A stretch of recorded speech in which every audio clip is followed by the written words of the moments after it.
There's a lot of news in the world today. News that might surprise you, startle you, upset, or maybe impress. News that's not always for the faint of heart. That's why the man who failed his way to success, Heath, is stepping up. Tackling today's headlines with ignorance on fire in a way only a millennial mogul can. Take off your sport coat, grab a beer, and enjoy the conversation.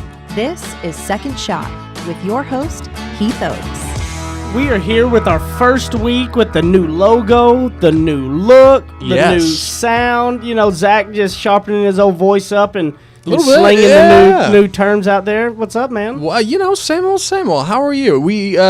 There's something I wanted to ask you about, but maybe we should get through the intro for the show first. I'm doing great. How are you? Good. We've got a good friend of mine and partner of crime, should I say, Marisol. Hi, and thank you for having me today. Marisol. Finally conned her into coming on. You did. Yeah, you two know each other. How is that? Yep.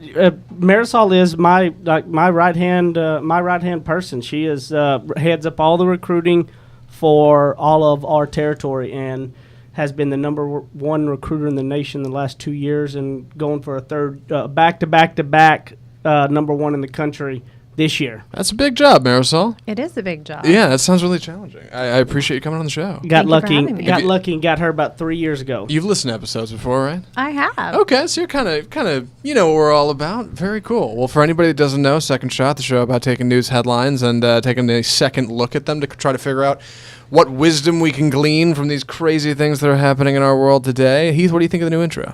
I love it. You kill it, man. You always kill that stuff. I'm glad you like it. Yeah. Sure. I mean, and I'm sorry about last week, guys. I was laid up death ill sick. That's what I was going to ask you about. I don't think we've ever missed an episode. And last week you were like, I think I might be dying. Yeah. I called him to ask him a question, and I swear I thought he was dying. Yeah. She's like, are you, is this really Heath? And I was like, yes, it's me. I was like, get some rest. Yeah. I was concerned. I sent you an email and you didn't respond after like 2 hours. I was like, he might be dead. I was really worried. I honestly, I was awake for like 2 hours all day on Thursday. That's it was miserable. I had never, and I kept waking up and I'd tell Jeannie, I'd go, I don't understand. Like, I'm still sleepy. I've just slept all day and I just want to go back to sleep. This is miserable. Like, I'm not good at that. I'm not a good sick person. I'm the one that is the crybaby. Most men aren't. Yeah. Most men aren't. I'm that way. My girlfriend gives me grief every time. Anyway, we got two stories this week. What do you want to start with? Let's get off with this one. This one? Okay. Yeah. Read this headline, Zach. This one is interesting. Racist comments caught on streaming service results in firing of 2 Forest City radio station employees with video. So we have video of this, which is great. Yes, at a local basketball game, a high school game, at Eagle Grove in Forest City, and I hate to say I don't know where that is. I think it's Indiana. 2 KIOW radio employees made some particularly saucy comments. They might have thought they were off air. They might have. It doesn't matter to say these things, but this is a high school basketball game. Play the clip so y'all can hear some of this audio here at a high school basketball game. Yeah, here it is. That's not it. Okay, yeah. Zach's got his jams playing on accident. Thank God for the power of editing. Yeah, you're right. That was America, Sister Golden Hair. Anyway, let's move past that. Here is that clip. They have a lot of apparently Espanol people in Eagle Grove. Gee, I wonder why that is. I wonder why. But the latest there is that they're just going to gradually come into town. Yeah, right. Yeah, Gradually Yeah. work their way in. Gradually work their way in. So who are these people again? Yeah, who are they? Oh, you want to know the names? Yeah. Enzo Gabarra, Spencer Espigio, and Nicholas Padilla. Well, they sound like they've been there a while with given the first name. Yeah, I think they've been there. Padilla, I think it's P-A-D-I-L-L-A. Yeah, Padilla. Padilla, something like that. Yeah. Then there's Chase Blasi. He sounds like he's not a foreigner. Could be, though. Yeah. They're all foreigners. Exactly, all foreigners. They ought to, as Trump would say, go back where they came from. Well, some would say that, yeah. And then it's just the Espanol people. Like, really, who says that one? That is, I mean, And they were kind of shocked they were fired. I'm surprised. I'm like, really? Well, which kind of amazes me because you've seen person after person being fired here lately for their truth coming out and so forth. So for someone to think that it's okay to say those things. You know what you just said? You said a key there, Marisol, is their truth came out. You know, the biggest thing about this story to me is their truth came out. And if you just live your truth, you don't have to worry about it. Absolutely. I don't think you have to hide behind shadows or whatever it may be. When you're truthful to who you are and you're a good person, it doesn't matter if the mic's on or not. Yeah. And we want to live our truth. Yeah. It shouldn't matter. It's like, they didn't mean to because they were muted. Well, no, but you really, should you be somebody calling a high school game with that kind of heart, Not at all. You know what I mean? Not at all. And it's shocking whenever people worry about stuff coming out. Look, just be your truth. I think what you just said was super, super key, which is being your truth. Right. We talked about it on, I think, episode 43 a couple weeks ago. You said integrity, and I'm going to paraphrase here. Yeah. Integrity is essentially what you do when nobody's looking and there's no reward and there's no consequences. It's just the person you are, like regardless of your social surroundings and what's going on around you. Clearly, these people don't have a lot of that, and that's a shame. Yep. Because when the mic's on, whether or not they're aware, I don't know if they're aware of it or not, but like clearly there's some things going on that shouldn't be a thing, and that's a shame. What were your thoughts about that, Marisol? There's a whole lot of things that I could stem from, but usually it starts at home. I think about kids and you being truthful and you teaching them to seek their truth and be truthful, be kind, or whatever it may be.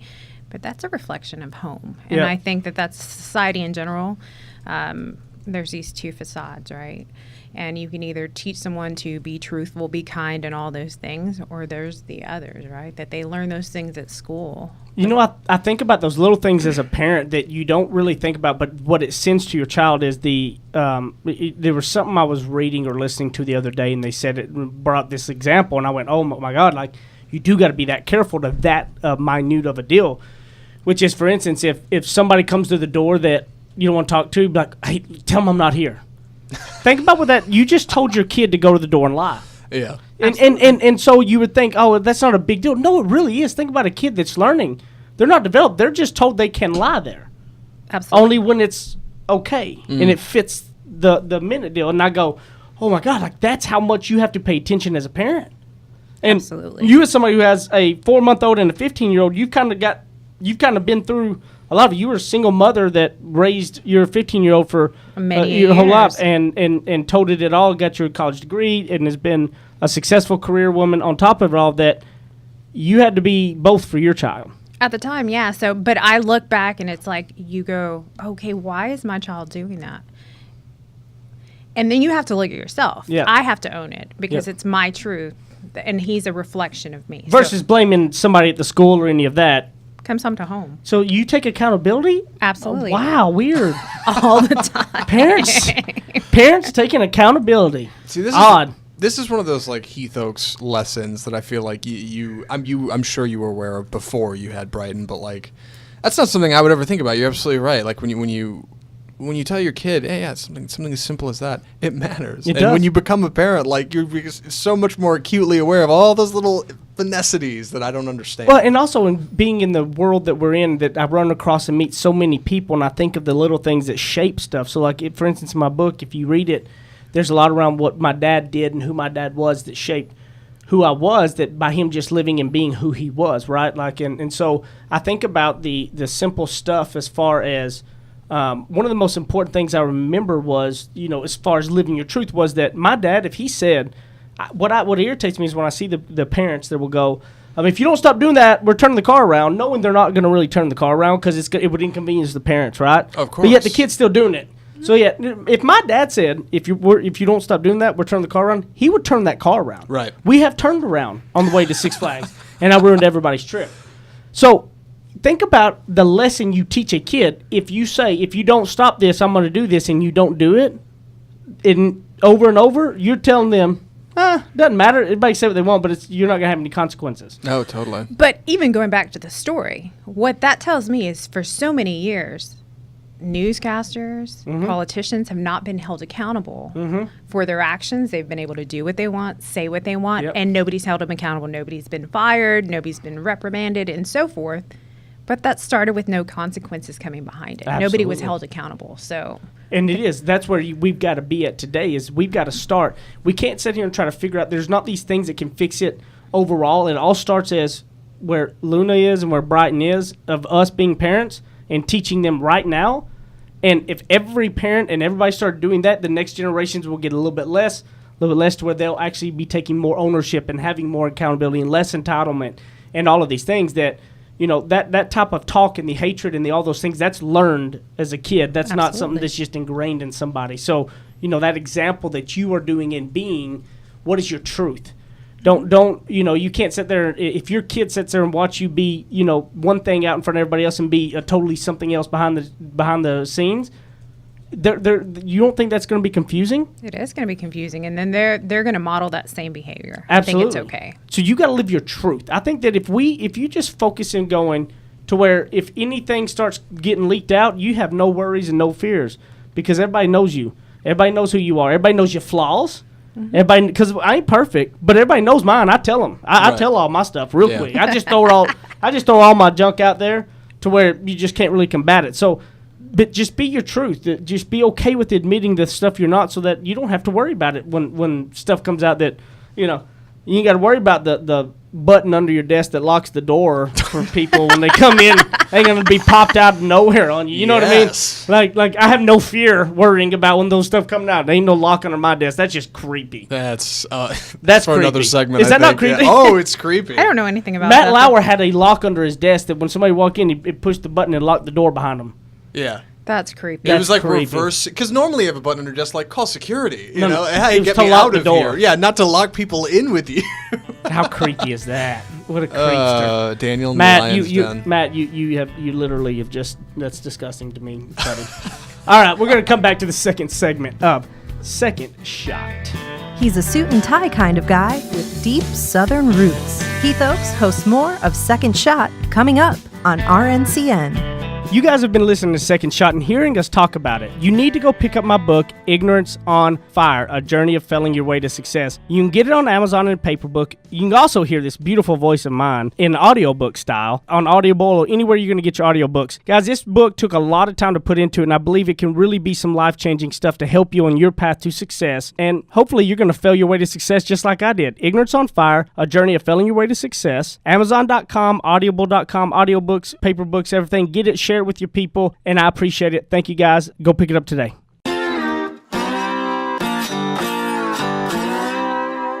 Ready? Aim. Fire. Second Shot is back for another round on RNCN. All right, welcome back now. We're going to do the second segment of Second Shot, and what is going to be interesting about this one is I about laughed and crying all at the same time reading some of these stories, Marisol. Just so hilarious. I'm kind of excited. These are pretty biting, but I get why they're here. I get why we need to talk about them. It's just one of those things, I suppose. Well, it is because everybody in life wants the big stuff, and they just want it. They want it for nothing. They want it for free. They want it for. There's just so many things out of some of these, and obviously we can't go through all of them. But I mean, I just was reading some of them, like you, Zach, and going, "Wow, that is mind-blowing." It's true. Everybody wants something for nothing. The story is the headline: 20 lottery winners who blew the lot, who blew it all, who got the money and ended up running into the ground. Believe it or not, according to this article by MSN, statistics show 70% of lottery winners end up broke, and a third go on to declare bankruptcy. Runaway spending, toxic investments, poor accounting, burns through their lucrative windfall in next to no time, from rags to riches, then back to rags. So I figure for this, we'll talk about a few of these. We'll just, I mention them and see if we have any immediate thoughts. We'll kind of freelance it. First, a Kansas City grandma won $2 million on the Missouri lottery in 2008. Didn't hold on to it for long. A family acquaintance scammed the unfortunate prize winner out of her winnings, leaving her with nothing. The family member was sentenced to 5 years in prison for her crime.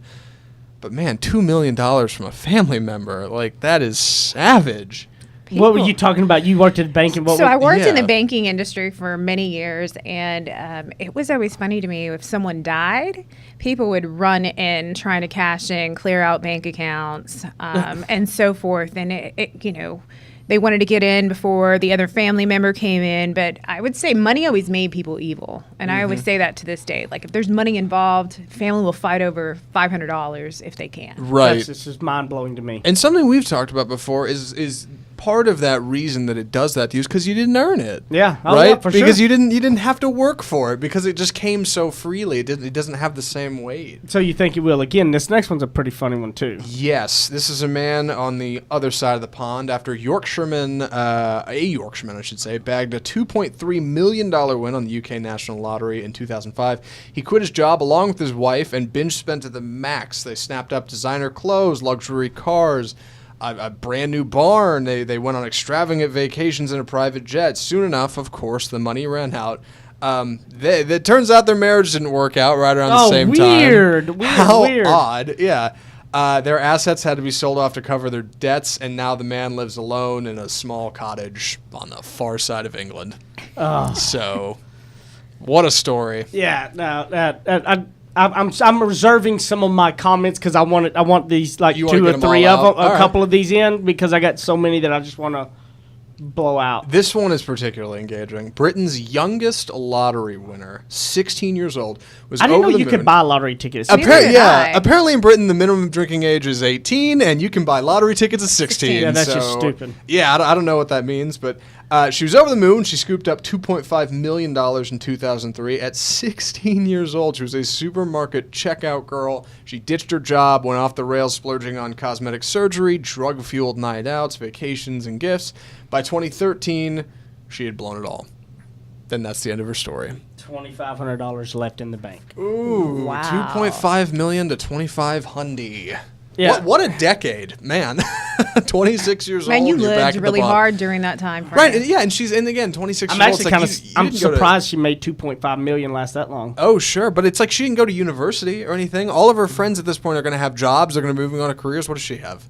Yeah, Nothing. Yeah, Absolutely like nothing. you wasted it. You lost it all. Easy come, easy go. You know, when I look Easy back come, at easy go. Yeah, I look back at it too on the couple that went all crazy all out, and like you said earlier with bank stuff, money makes people go crazy. You know, I always say you never know what you got until money is there and money gone. And Yeah. when you have nothing, I really think Yep. when you have nothing is when I think the true essence of your relationship or what those that care and love you will either be around or not. You know, they always say that obviously the number two issue with all relationships comes down to money. Mm-hmm. Why is that? Why does money make everybody lose their mind? I think from a society perspective, sometimes I think that we're driven around money in Yeah. a lot of different ways. Goes back to home. Oh, yeah. How you're brought up, right? And Yeah. it's the root of all evil. Well, but that's my thing too. Is like if you have a lot more like your deep why, as I always talk about, going back to your why, you got to have your why strong, grounded.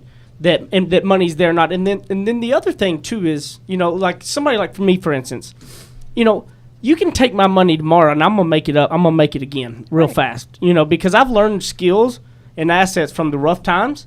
That look, let me tell you something. When you have no fear of cold calling, door knocking, 100% commission, I can always make a living. Absolutely. I can always make a living, and I don't care what you say, who you say, what it is. I'm gonna go make me a living. Okay. I love the things that money can buy, and there's a lot of things I love with it all. But money is not my everything at all. Now, I'm not gonna apologize for having a lot of money. I'm not gonna apologizing for that not being a struggle of mine these days at all. Zero. I work my ass off for it. Okay? Not Right, gonna but apologize. you just brought something up really key. None of those people worked for it. Yeah. So there's no appreciation behind it. Yep. And what we say all the time, you got to appreciate the struggle because, like in what we do, like here's the funny thing, Zach. When Marisol came on board, she came on board, and in what we do in recruiting, if your story of somebody being through it all, right? Like I can sit down with you and say, come on board me. I've been there and done it. I can tell you exactly. I went from nothing to here. I was 100% commission. I built it up, right? Yeah, of course. So you got a lot better chance to believe that, right? Marisol came from a world where she had done recruiting in more of a where they had a base salary and they had some of the other stuff. So coming to this side of recruiting, she had not done that in a full blown 100% commission. And so it took about 6-7 months for her to really get her brain right. And I'll never forget the day when it really started clicking, when I could really see like her light like go off in a way. Tell them kind of what that happened with you. What was that turning point? It was watching somebody come in to start from nothing to have success. Because you were still questioning, right? Like I was still questioning. Like I didn't believe it because Right. I hadn't really seen it. But it was me seeing somebody come in from nothing to believe in what we do, to start making money and start changing their life. For me, that was a game changer because then I could really believe in what I was doing. Now 3 years into it, all day, every day, I light up talking about what we do because I've seen the career opportunity change people's lives. And to me, I think it even drives it back home. I enjoy working hard, right? Every dollar I make, I'm proud of it. I'm proud of what I can give my family. Even when I had my daughter 4 months back, I was 23 years old and a single mom when I had my son, so I depended on my family a lot. This time around, I was so excited to be able to give my daughter everything. I got to design her nursery. I didn't really want any help from anyone else because I earned it. Yeah. And so I think that's the difference between when you earn something and when something is given to you. You don't just blow it out as fast either. No. Right. No. You save a whole lot more and you become much. I mean, I did the redneck dumb thing. When I first made my first check, I blew every penny of it, and I ended up having to sell everything off. And I learned at 19, 20 years old, luckily, that, okay, that doesn't come and go as easy. Just not do that again. Yeah. I worked too hard to get that.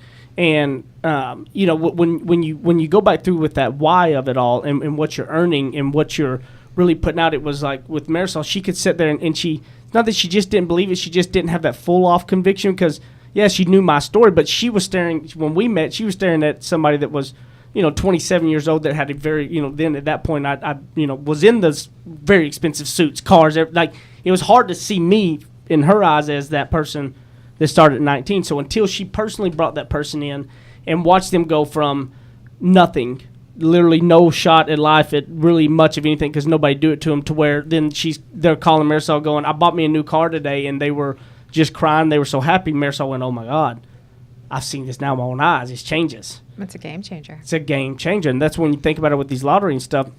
That couple obviously had no true deep love and connection.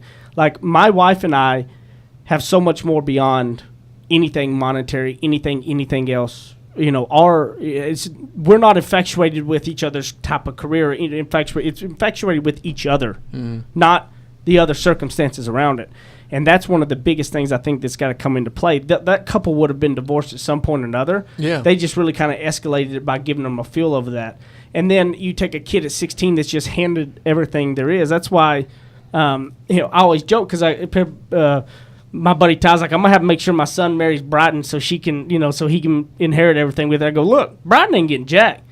I go, when I leave this world, that stuff's gone. I'm spending it on my way out. The Jackie Chan approach, like no, she's not. Yeah, she's got to earn it. That's my money. That's my money. Well, think about how many businesses that they're real big successful businesses, and then they hand it off, right? It goes down to their son or daughter, and then it usually spirals out of control and goes into bankruptcy, depending on how they were raised. Right. Yeah. But so many times you see that, right? And the dad or mom, they're probably turning in their grave because they worked so stinking hard to build their brand. Yeah, but that thing is, I'm going to tell you, it ain't Bryden's money. That's my money. That's mine and Jenny's money. She's got a loan until she's 18. She's got to she has to go get to work and make her own. Yeah. On my way out, that money's going to go to, there ain't going to be nothing to fight over when I'm gone. I can tell you, because it'll all to be gone. Whether it's gone to charities, whether it's gone to anything like that, it's gone. Yeah. I ain't leaving it for nobody. All right. I just ain't. I'm out. Well, that's a strong ideology to have. And besides, she doesn't need the money. She's got you as a dad, and that's invaluable. She got all the advice she'll ever need on how to succeed. She's going to be selling lemonade at 5 years old on the side of the road and making her money from day one. Yeah. I can promise you that. So, here's the good thing is, you got to earn it. If you earn it, then you're going to appreciate it a lot more. And you got to find that deeper why of what it is, either with the person you're with or the other circumstances, to really know that there's so much more than what monetary or anything like that. You've got to find that deeper connection and don't get infatuated with the small little things. So we'll be right back. We got a pretty good little email. You got some good little questions here on the third segment. The second shot coming right back up. Now that's what I call ignorance on fire. More of Second Shot with Heath Oakes still to come. Hear ye, hear ye. Great news for all of you guys. Colonial Life is hiring some salespeople from all over the country. No matter where you are in the United States of America, if you're looking for a sales career, if you want to just learn more about what Colonial Life does, send an email to mbeltran@coloniallife.com. mbeltran@coloniallife.com. We'll get you set up with the right people you need to talk to and see if you're going to win that job. If you're in the Metroplex area, great. If you're in St. Louis, great. We're going to have office there for you. mbeltran@coloniallife.com and change your career today. Kick off your boots or suit up. The choice is yours. Welcome back to Second Shot on RNCN. I can't help it. I'm about to die over here because Zach is getting freaked out by the elf on the shelf. All right, yeah, the elf on the shelf. We're gonna bring this in. Yes, we are. So for another show that we're doing, we do a parenting show, and we're gonna talk about today the elf on the shelf. And yeah, so it's kind of just here, hanging out outside, and like it's like creepy. Bugs me, man. It's got those spindly legs and. Did y'all have one of those Chucky dolls as a kid? No. I never did. Did you? I did. It seems like something Heath Oaks would have for some reason. Yeah, that doesn't surprise me. Did you used to scare people with it? No, it was it was a cool doll. It wasn't like a Chucky, like it was, like it was the doll like itself. And then Chucky came out, and then everybody was scared of it. Right. In the movie, a doll is possessed by the solar. So and you it was just that had the doll. Right. Not like the Chucky doll. It was was that on doll it or anything. Yeah, It no. didn't have like a It was the doll. It was just the doll. That's kind of a cool like piece how bad of merch, would that? honestly. Yeah, how bad would that suck to be the company that was creating this beautiful little doll, and then they decided to come out with a movie that this doll turns into Chucky. Yeah. That basically just kills it. Destroyed it. Yeah. You're destroyed at You're that moment. toast. Yeah, that's why you don't see any movies about like possessed Pepsi cans or Coca-Cola or anything. Possessed Pepsi and cola coming out at you. You know, honestly, Hollywood's doing some wacky stuff Anybody lately. tell me this. Yes. Anybody y'all like scary movies? No, I hate them. I get Matt, it. you like scary movies? Oh, yeah. Hold on. I got you. Matt, There we Matt. go. Yeah. You like scary movies? Yes, big time. I hate scary movies. Do you really? Why? Yeah. Why do you not like them? Do you not like they the, scare me. I don't like to be scared. You don't like the tension of it? Or? No, I don't like to be scared. It thrill scares of the the hell hunt. out of me. Yeah. I don't like being scared either, so I stay Do any of clear. y'all have what's those movies that did you have that movie as a kid you watch or anything that's one of those ingrained to terrify Okay, you? the funny thing is man. I used to hide from the Michael Jackson Thriller video. I don't laugh Really? at That's that a creepy video. It's a It creepy was video. creepy to me as a kid. That's funny. Sure, Thriller's good stuff. Mine was when I was a kid. I don't know why my parents let me watch this. I don't know if they forgot or what.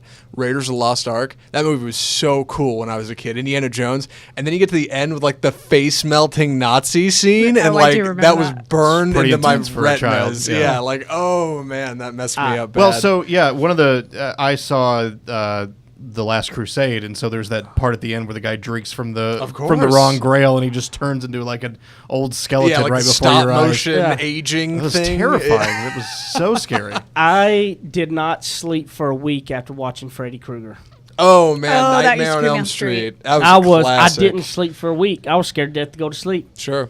because That- he comes at you in the dreams. Yeah, right? just like Jaws in the ocean, Spielberg's Jaws, like Freddy Krueger and sleeping was like God. the worst. Freddy Yeah. Krueger was horrible. Even when you used to hear the intro song. Oh, it's just It was horrible. Yeah, see, I don't watch scary movies. My wife and I both 100% agree and hate scary movies, so we don't have that issue. All right. Yeah. Yeah. No Halloween traditions. Nope. You know. Nope. We got we got an sir. email. This is the third segment where we typically will take emails, right, Marisol, and from anybody. And so secondshotcast@gmail.com. Whether you have a general question, whether you have a topic, whether you have a headline you saw that you would like us to look at, whatever, send it secondshotcast@gmail.com, and we're going to address them on there. So we got an email from a David Rolu. Is that how you pronounce that, you think? David Rouleau. David That's Rouleau. how I'd go for it. Okay. Yeah, I don't know. I'm sorry, Zach David. is smarter than me, so he's probably right. I so, don't know. The email, Chad and Heath, I've been listening to some of your podcasts for the last 2 days, and I'm currently listening to number 9. I was wondering what you thought on the topic of revenge, and if you believe that it can be morally justified. I had to write an essay on this question on Friday of last week. When I started, I thought it could be morally justified, but as I was finishing the essay, I changed my mind. I changed my mind because the question all depends on your own morals. So I wanted to know what y'all could give me your thoughts on that. See, this is interesting. I think in 44 episodes, I don't know if we've ever covered revenge. I don't either. I can't think of a single instance when we were like getting back at people. Yeah, we need to. Well, we need to come up with something. Go ahead. Yeah, what do you got, Heath? But I was wondering what you thought on the topic of revenge, and if you believe that revenge can be morally justified. And I had to write an essay. He had to write an essay on it. Okay, and so when he started, he thought that it could not be morally justified, but he thought he might change his mind at the end. What's your thoughts? For me, maybe when I was younger. Yeah. Revenge probably. More immature. As I've grown, I think I've learned to take the high road. I think the universe kind of takes care of itself. Yeah. And when someone's evil and continues doing evil by someone, I think eventually things kind of take care of themselves. Well, and I think about revenge in a lot of ways, right? What if revenge is just you, like, being personally a very successful person, and that person having to watch you and see you, not doing anything toward them? That could be revenge, but you didn't mean it to be, right? Absolutely. So going to this question of can it be morally justified, I mean, now, did you intend to do that or not? I don't know. I believe that spending any time of your life focusing on having anger or ill thoughts toward anybody else is the worst way to live your life in general, whether it's revenge or whether it's not. Whether it can be morally justified, I'm a man of faith, David, so I got to go back to that I'm not going to say I was always perfect at this and made the right decision, but I will tell you that God says turn the other cheek, okay? And doing right all the time. So I don't believe that intentionally going after revenge of somebody can really be morally justified. Now, your own morals do matter, and that does depend. So when you said, it depends on your own morals, that's true. It really is. Because if your own morals are something different than others, you may not have the faith I have, right? So you may have faith in something else or someone else or something else. It's, whatever you want to do. So your faith may tell you something else. So my own morals, I believe there's one faith to have, but I understand other people have theirs. So I don't judge them on it. So with my faith, it says, something else. I think it's easy to be vindictive, especially in, I don't know, today. Part of the reason we do this show is because of crazy news headlines and kind of where the state of the world today. It's easy to be negative, but to borrow a term from a much bigger metaphor, I really do believe kind of violence begets violence. Negativity begets negativity. Like if you get down in the mud with everybody else, you're just going to be just as bad as they are. And so I think you can personally justify revenge. I don't know if you can morally justify it, and that's what it is. Morals are a higher set of standards, and when you take the high road, you live by those. Mm-hmm. And when you're going for revenge and you're fighting back, man, I don't know, but I don't think anything good can come out of it. Like anything exactly, you spin and continue to put negative energy into, like there's nothing great that's going to come of it. Right. What is success without integrity? What is being right without integrity? The definition of moral. A lesson, especially one concerning what is right or prudent, that can be derived from a story, a piece of information, or an experience.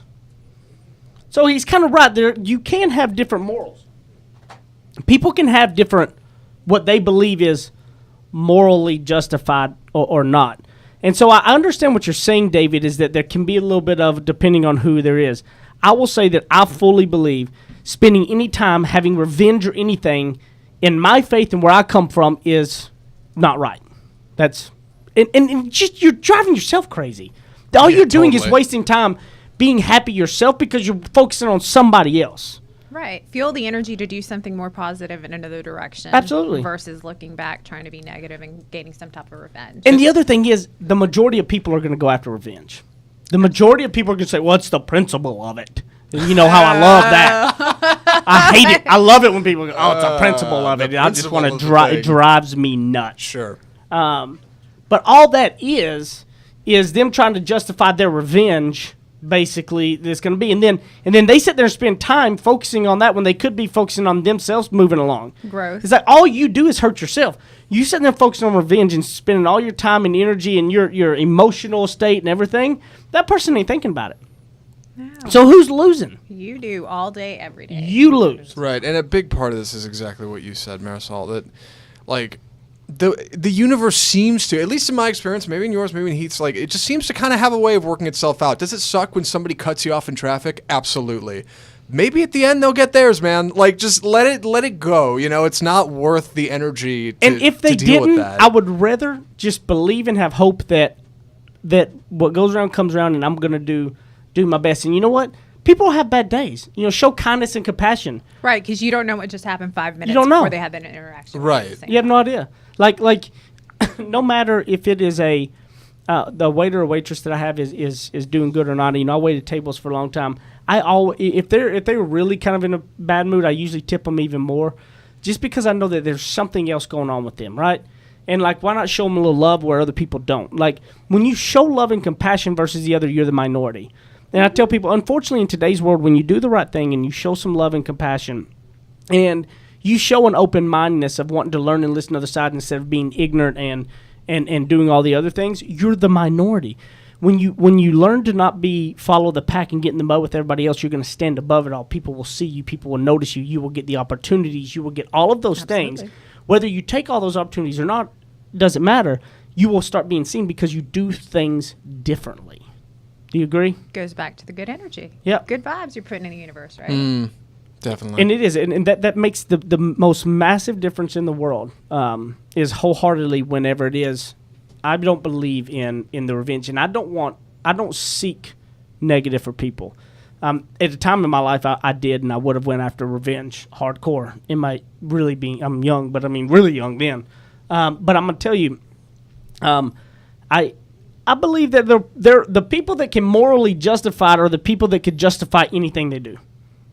You know, right? I mean, like if you can morally justify revenge, you are going to be able to justify anything. You're that person that it's always the blame game on everybody else. Always going to find an excuse. Always going to be an excuse. The quicker you're reading the book Extreme Ownership, I am. right? And when you start taking extreme ownership, your life changes. It does, because if there's a failure, you take it back on yourself. Yeah. Always. You're not going to let somebody else have control of your life. Absolutely. It's always easier to find the issue within you than it is others, and taking that extreme ownership. And I think that you can always morally justify anything if you want to, but don't let others kind of run it. And there's no sense to waste the time after others. Focus on you and your happiness and others around you, and everything gets better. You know? Where can everybody find you at, Marisol? They can find me work-wise. They can find me at mbeltran at coloniallife.com. What about social media? Social media. Marisol Beltran, Talent Finder on LinkedIn. Marisol Beltran on Facebook. And then at Everyday is Great on Instagram. Okay, sweet. And Ignorance on Fire or at Heath Oaks, as always. And remember, leave us a rating and review. It helps everybody find us, guys. Share this with your friends and family. You know, we're going to have these episodes around Christmas time and coming back at it, and excited for the first of the year. We're going to have some pretty cool people on the show as well coming up at the first of the year, and coming into February to where we're going to celebrate our 1-year anniversary. Some really exciting stuff that hopefully we're going to pull up around then. So at Heath Oaks or at Ignorance on Fire, secondshotcast@gmail.com. And I love you guys, and I appreciate it. And until next time, we'll see you on Second Shot.